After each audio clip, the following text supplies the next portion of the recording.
Police వారు కానివ్వండి, ఉన్నతాధికారులు కానివ్వండి, అందరూ కూడా కలిసిమెలిసి ఈ జాతరను దిగ్విజయం చేయాల్సినటువంటి బాధ్యత ప్రతి అందరిపైన ఉంది. ముఖ్యంగా డిపార్ట్మెంట్ వారీగా రివైజ్ చేసుకుంటూ వచ్చినప్పుడు చాలా వరకు రిక్వైర్మెంట్ రావాలా, రిక్వైర్మెంట్ రాలేదు.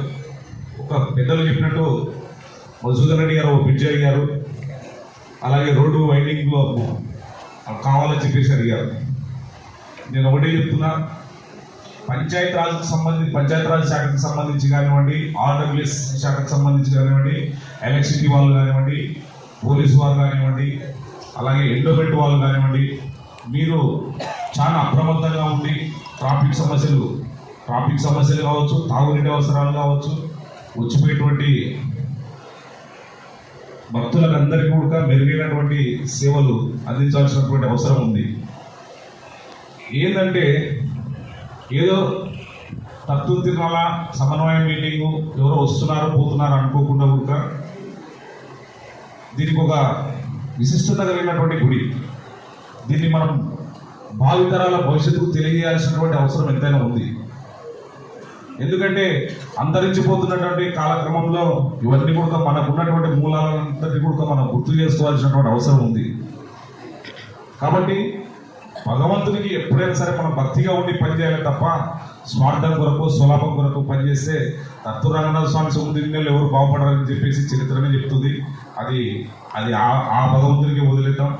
కాకపోతే ఇప్పుడు చెప్పినట్లు అది పంచాయతీరాజ్కి సంబంధించి మన బ్రిడ్జి ఏదైతే నెక్స్ట్ ఇయర్ మీటింగ్ కల్లా కూడా కంప్లీట్ చేసే కార్యక్రమానికి శ్రీకారం చుడతాం. అలాగే ఈ రోడ్డు కూడా మనం పెట్టిన వైండింగ్ది, కాకపోతే పంచాయతీరాజ్లో వైండింగ్ ఇంకా రాలేదు.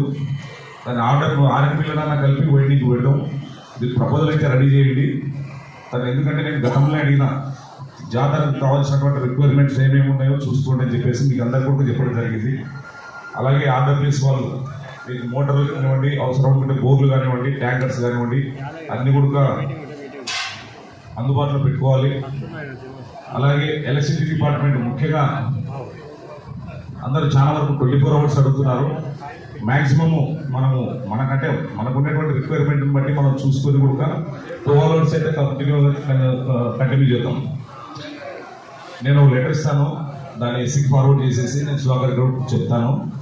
చెప్పేసి 12 hours 24 hours కరెక్ట్. ఎల్సీలు తీసుకుంటే కూడా దాన్ని కూడా ఇంక్లూడ్ చేస్తుంది. అట్లా కాకుండా ఖచ్చితంగా 12 hours నాణ్యమైనటువంటి 3 లైన్లకు సంబంధించిన విద్యుత్ సరఫరా చేయాలి ఖచ్చితంగా. కాబట్టి రెండవది,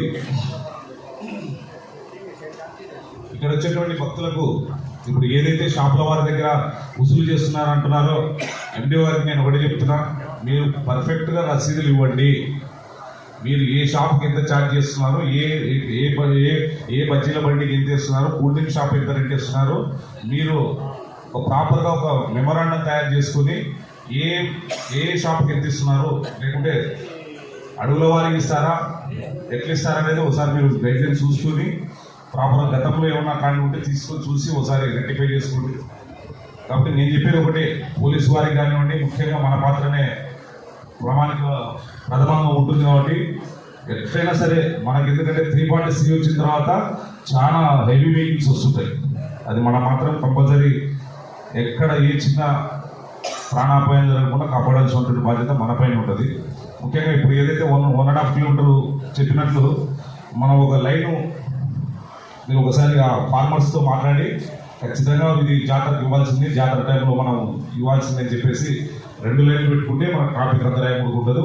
అది ఒకసారి షార్ట్అవుట్ చేయండి. నేను కూడా చెప్తాను, అవసరం అనుకుంటే దాన్ని వేరే రకంగా కూడా చేయడానికి ఆస్కారం ఉంది. కాబట్టి ఖచ్చితంగా అంతేకాకుండా ఇప్పుడు ఎండిఓ గారు ఇప్పుడు ఈ డిపార్ట్మెంట్లకు సంబంధించినటువంటి వాళ్ళకి కోఆర్డినేషన్ మీటింగ్కి ఎవరైతే రాలేదో వాళ్ళందరూ ఒకసారి ఎక్స్ప్లెనేషన్ అనండి.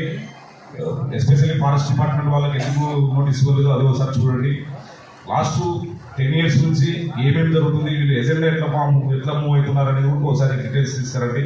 కాబట్టి గతంలో లాగా కాకుండా మనకున్నటువంటి సాంప్రదాయాలను కొనసాగిస్తూ అందరం కలిసికట్టుగా కృషి చేసి ఈ జాతరను దిగ్విజయం చేయాల్సినటువంటి బాధ్యత మన అందరిపైన ఉందని చెప్పేసి తెలియజేస్తూ, ముఖ్యంగా మెడికల్ డిపార్ట్మెంట్ వాళ్ళు మీరు ఎక్కడెక్కడైతే పాయింట్స్ పెడతారమ్మా ఒకసారి మీరు ఎండిఓ గారితో కోఆర్డినేట్ చేసుకుని అలాగే ఎంఆర్ఓ గారు విఆర్ఓలు ఇంతకుముందు మీరు గతంలో 3-4 అట్లా కాకుండా ఉన్నటువంటి విఆర్ఓ రిక్వైర్మెంట్ ఒక 8 మందిని ఇక్కడ రిక్వైర్ చేయండి.